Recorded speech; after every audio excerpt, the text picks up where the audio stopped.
शुक्रिया डॉक्टर गौड़ा। जय हिंद, नमस्कार आप सभी को। आज 9 जून 2025 को एक साल हो गया है प्रधानमंत्री नरेंद्र मोदी को तीसरी बार सरकार बनाए हुए। पिछले साल आज ही के दिन, आज ही की शाम, जहां एक तरफ प्रधानमंत्री नरेंद्र मोदी शपथ ले रहे थे, या पिछले 11 साल के जो सूरत हाल हैं इस देश में, ये भी कहा जा सकता है कि उनकी ताजपोशी हो रही थी। उस समय कश्मीर के रियासी के अंदर हमारे श्रद्धालु सह भारतीय भाई बहन आतंकवाद की भेंट चढ़ गए थे, तो सबसे पहले हाथ जोड़कर उनको श्रद्धांजलि देकर के अपनी बात शुरू करूंगी। तो आज हमने देखा कि कल से भाजपा में बड़ा जश्न का माहौल है। इन श्रद्धालुओं को, इन सह भारतीयों को श्रद्धांजलि देने की बात तो नहीं सुनाई देती, लेकिन एक 150 पन्ने की पुस्तिका जरूर सामने आई है, जिसमें 150 पन्नों में 11 साल का लेखा जोखा लिखा गया है। भाजपा का ट्विटर हैंडल उठा करके देखें तो नारी शक्ति के ऊपर बहुत बड़ी बड़ी बातें हो रही हैं। नारी शक्ति वंदन अधिनियम के ऊपर इस तरह से दावा ठोका जा रहा है जैसे वो तो लागू ही हो चुका है। 33% आरक्षण मिल चुका है महिलाओं को, जबकि सत्य कुछ और है। सत्य ये है कि डिलिमिटेशन के बाद लागू करने की बात है, और वो सेंसस के बाद होना है, जनगणना के बाद होना है। जातीय जनगणना के ऊपर भाजपा सरकार का यू टर्न अभी हमने देखा ही है, लेकिन सवाल ये खड़ा होता है कि जब 2021 में जनगणना को टालने के लिए बहाना बनाया गया कोविड का, तब उसके बाद G20 भी कराया गया, देश में बड़े बड़े इवेंट्स कराए गए, एक बड़ा चुनाव भी हो गया, लेकिन जनगणना का हमने कहीं नाम भी नहीं सुना। आज जेपी नड्डा जी ने 12 बजे प्रेस कॉन्फ्रेंस किया, उसमें बड़े बड़े दावे ठोके। इस बार वैसे आप लोगों ने भी शायद देखा होगा, आंकड़े भी कुछ मंद हैं और वृतांत भी कुछ फीका है। जो भाजपा का नैरेटिव है, जिसके दम पर भाजपा पिछले 11 साल से खेलती आई है, उस बुकलेट को हमने बड़े ध्यान से देखा, जो अभी डॉक्टर गौड़ा ने आप सभी को दिखाई, कि इसके रंगीन पन्नों के अंदर आपको ना तो आंकड़े मिलेंगे और इस बार तो वृतांत भी बहुत कमजोर मिलेगा। तो ऐसे में मुझे अदम गोंडवी जी की, बहुत मशहूर कवि रहे हैं, दलित विचार करते रहे हैं, गरीबों पर विचार करते रहे हैं, वंचितों पर विचार करते रहे हैं, उनकी वो पंक्तियां याद आई कि तुम्हारी फाइलों में गांव का मौसम गुलाबी है, तुम्हारी फाइलों में गांव का मौसम गुलाबी है, मगर ये आंकड़े झूठे हैं, ये दावा किताबी है। तो सच कहें तो ये मोदी सरकार के 11 साल नहीं, मैं तो ये कहूंगी कि ये तो नो डेटा अवेलेबल सरकार के 11 साल हैं, जैसा डॉक्टर गौड़ा ने अभी हमें बताया। और हम लगातार निरंतर कांग्रेस पार्टी से ये जारी करते रहते हैं कि उनके दावे बनाम सत्य आखिर है क्या। ये नो डेटा अवेलेबल सरकार के 11 साल हैं, ये मोदी सरकार के नहीं बल्कि मोदी प्रचार के 11 साल हैं, ये जीडीपी की धीमी रफ्तार के 11 साल हैं, जिनके पास न नियति है और न नियत है, न नीति है। ये भाजपा के मिस्ड कॉल वाले विस्तार के 11 साल भी हैं, ये कवर अप के 11 साल भी हैं, ये जवाबदेही के इंतजार के 11 साल भी हैं। और अगर आज आप किसी गरीब, पिछड़े, वंचित से पूछेंगे, दलित से पूछेंगे, वो कहेंगे, सच कहें तो बेकार के 11 साल हैं ये। तो इसलिए ये जो 150 पन्नों का आपके सामने बखान पेश किया है भाजपा ने, इन 150 पन्नों के बखान के सत्य को आपके सामने बहुत विस्तृत तरीके से मेरे वरिष्ठ सहयोगी डॉक्टर गौड़ा ने रखा।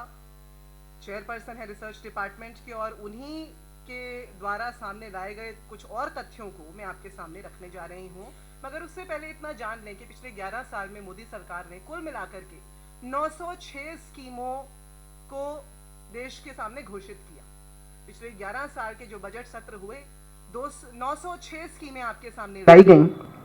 लेकिन क्या आप जानते हैं कि 906 स्कीमों में से 71% स्कीमें इसलिए 71% 71% स्कीमें इसलिए फेल हो गई क्योंकि वो अंडर फंडेड रही, क्योंकि जो बजट आवंटित किया गया उसके मुकाबले जो बजट इस्तेमाल किया गया उसमें बहुत बड़ा गैप था। और ज्यादातर जो बजट था, जैसा आपको डॉक्टर गौड़ा ने डिफेंस बजट के बारे में भी एक जिक्र यहां पर किया, वो वापस किया गया, वो अनयूज्ड, उसको बिना इस्तेमाल किए उसको वापस दे दिया गया। यानी कि जुमला सरकार का सत्य, पहला सत्य ये कि एक तरफ घोषणा करते हैं और अपनी ही घोषणाओं को रीपैकेज करके पेश करते रहते हैं, कांग्रेस सरकार की ही नहीं, अपनी ही घोषणाओं को भी हर साल नए रूप में ले आते हैं, old wine in new bottle, जैसा अंग्रेजी में कहा जाता है। तो इसी बात को आगे लेकर जाते हुए और आपको कुछ और आंकड़े बताते हुए उन्हीं की पुस्तिका से हमने जो टाइटल्स उठाए हैं, सबसे पहला तो देखिए उन्होंने कहा कि किसानों के कल्याण को सुनिश्चित किया है मोदी सरकार ने पिछले 11 साल में। उनका दावा है, भाजपा का, जेपी नड्डा जी का, मोदी जी का दावा है, पीएम किसान लाभार्थियों को उन्होंने 3.25 लाख 3.7 लाख करोड़ रुपए वितरित किए। अब इसकी हकीकत क्या है वो जरा जान लीजिए। और जैसा आपको बताया गया है बुकलेट के अंदर रिसोर्सेज भी हैं जहां से हमने ये मटेरियल, ये तथ्य, ये आपके सामने रखे हैं। अप्रैल 2022 से नवंबर 2023 के बीच 2.25 करोड़ लाभार्थी लिस्ट से हटा दिए गए, उनके नाम मिटा दिए गए, जैसा इस सरकार का ट्रेडमार्क है कि लिस्ट्स बनाते हैं, लाभार्थी दिखाने के लिए बनाते हैं और उसके बाद उनको मिटा देते हैं। उसके बाद आकर के दावा किया कि पहले 100 दिन की जो पुस्तिका निकाली थी, पहले 100 दिन में मोदी सरकार ने कहा हमने 25 लाख नए किसानों को शामिल किया है। लेकिन ये बिल्कुल झूठ है, क्योंकि आंकड़े बताते हैं कि मात्र 13 लाख किसानों को दोबारा से शामिल किया गया, जबकि हटाए गए थे कितने, 2.25 करोड़। और इसी तरीके से जो पीएम किसान योजना, जो जिसके ऊपर बहुत दंभ भरती है ये सरकार, उसका एक बहुत बड़ा सत्य ये भी है कि जो किराएदार किसान हैं या जो कॉन्ट्रैक्ट फार्मिंग, जो कि जब कृषि कानून लाए गए थे उसमें एक बड़ा बिंदु था जिस पर बहस छिड़ी हुई थी, उसमें जो किराएदार किसान हैं, जो कॉन्ट्रैक्ट फार्मिंग कर रहे हैं, वो इसमें लाभार्थी नहीं है, उन तक इसका लाभ नहीं पहुंचता। और आज के आंकड़े तो जनगणना के हमारे पास है नहीं, इसलिए 2011 के आंकड़ों के हिसाब से देखा जाए तो आप ये देखेंगे कि 2011 के आंकड़ों के हिसाब से 14.43 करोड़ किसान जो हैं वो इस योजना से बाहर रह जाते हैं। ये 2011 के आंकड़े के हिसाब से।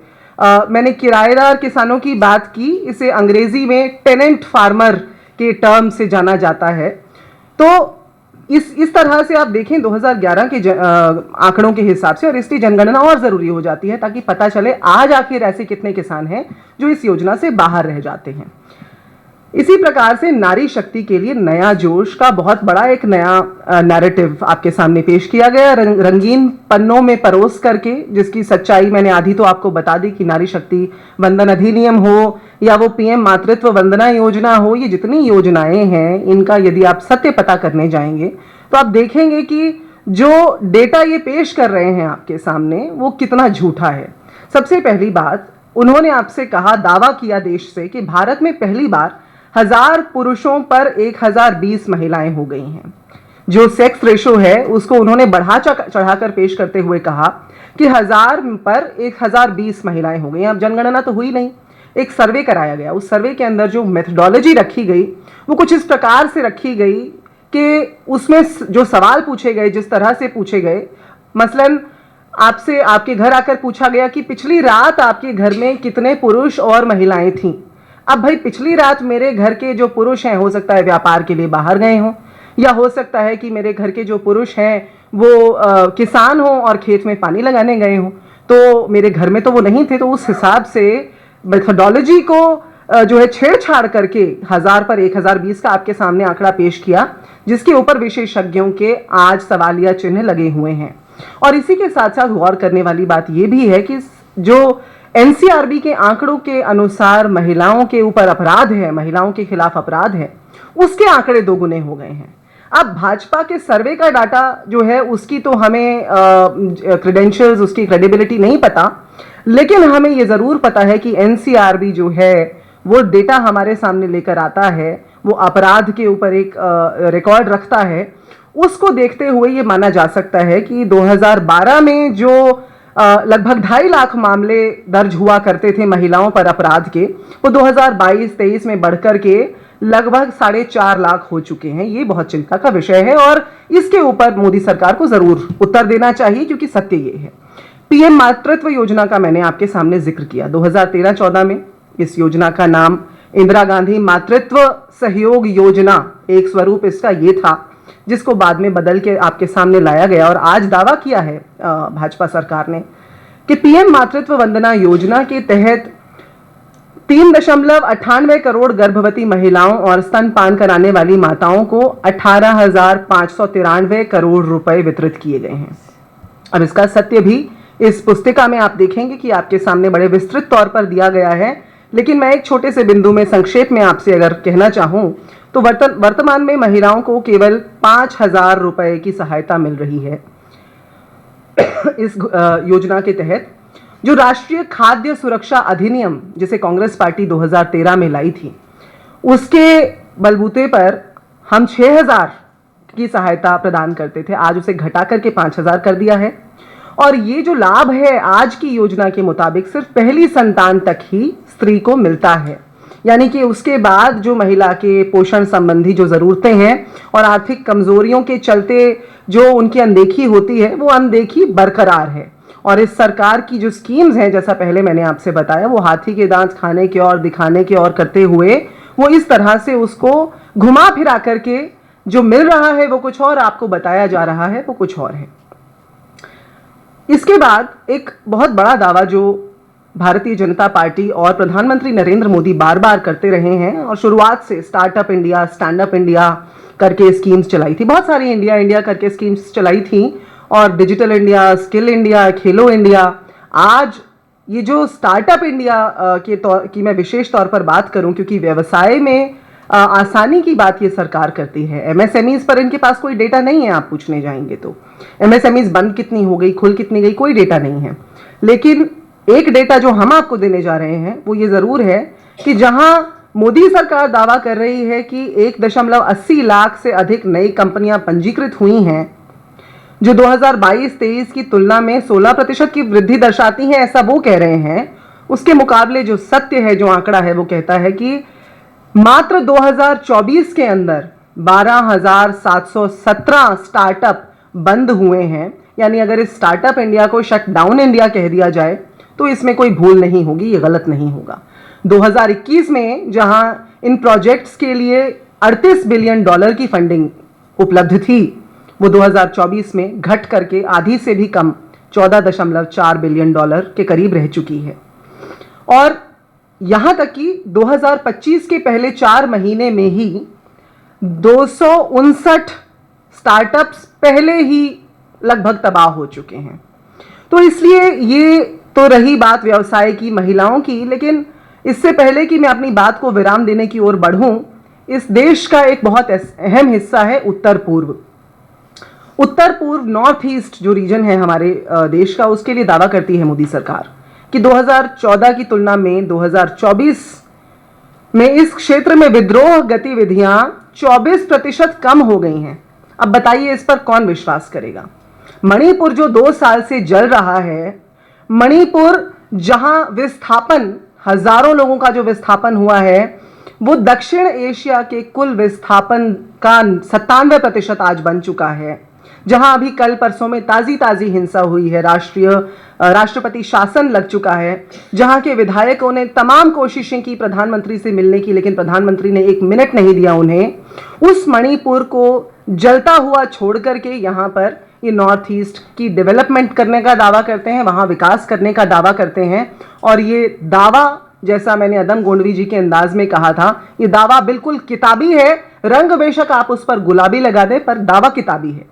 और अंततः विरासत और विकास का एक बड़ा जुमला फेंका है इस पुस्तिका के अंदर। उसमें से भी मैंने जो एक बिंदु उठाना उचित समझा, क्योंकि इस समय सबसे ज्यादा चर्चा में जो विषय है वक्फ संशोधन अधिनियम 2025 का, उस पर दावा करती है मोदी सरकार की संपत्तियों की पारदर्शिता, जवाबदेही और प्रशासन को केंद्रीकृत डिजिटलीकरण और एक मजबूत ऑनलाइन पोर्टल के माध्यम से बढ़ाता है उनका ये संशोधन, वो ऐसा कह रहे हैं। अब जहां हमारे प्रधानमंत्री अपने चुनावी भाषणों में मुगल मंगलसूत्र, ज्यादा औलादों वाले लोग, इस तरह की बातें इस्तेमाल करते हैं, वहां उनकी इस बात पर कौन विश्वास करेगा भला। और इसमें और तमाम जो तथ्य हैं, वक्फ बाय यूजर के ऊपर सवाल था, क्यों वक्फ के अंदर जो है दूसरे धर्मों के लोगों को लाने की बात हो रही है, जब दूसरे धर्मों के बोर्ड्स के अंदर जो है हम इस्लाम के लोगों को शामिल नहीं करते। तो ऐसे में बहुत सारे प्रश्न जो खड़े थे, आज सर्वोच्च न्यायालय ने इस पर अपना जजमेंट रिजर्व किया हुआ है। इस पर बहुत ज्यादा न जाते हुए उनके दावे का खंडन जरूर हम कर देना चाहते हैं।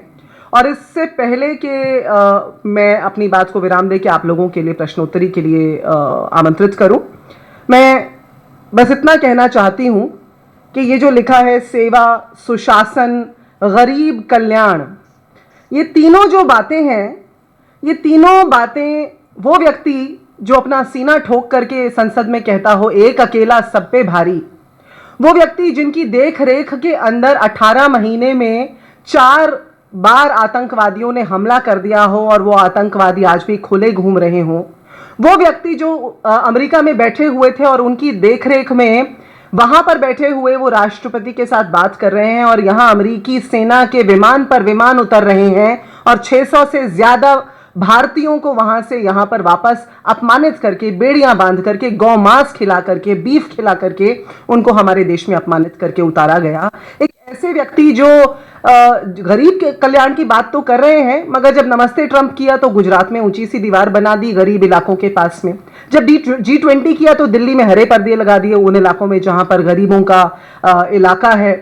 ये सेवा की बात कर रहे हैं, ना इनमें समर्पण का भाव है, ना इनमें लोगों से संवाद करने की इच्छा शक्ति है।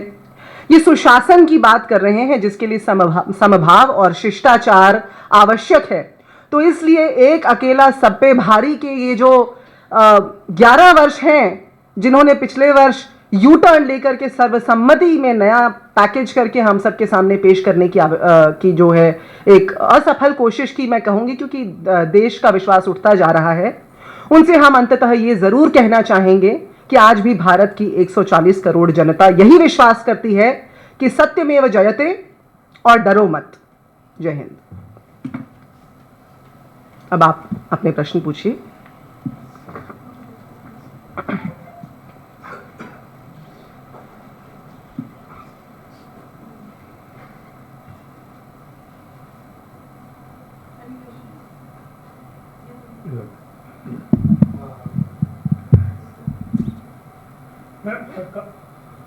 सरकार जहां 11 साल पूरे होने पर दावा करे कि हमने 25 करोड़ लोग गरीबी की रेखा से बाहर निकाला है, वही आंकड़े कहते हैं कि 80 करोड़ से अधिक लोगों को वो मुफ्त राशन देते हैं। तो सरकार के दावे और आंकड़े में ये गफलत क्यों? हमने तो आपको अभी तमाम आंकड़ों के साथ बता दिया और ये विस्तृत आपके सामने जो है पुस्तिकाएं भी रखती हैं, आपको इसकी कॉपी मिल जाएगी, आप इसमें ज़रूर देखिएगा। ये तो आपने अपने सवाल में उत्तर भी दे दिया हमें कि एक तरफ तो वो 80 करोड़ से ज़्यादा लोगों को राशन बांट रहे हैं, दूसरी तरफ से कह रहे हैं 25 करोड़ से ज़्यादा को बाहर निकाल दिया। तो इनका सच कितना आधा है और इनका झूठ कितना पूरा है वो तो सबके सामने है, सर्वविदित है।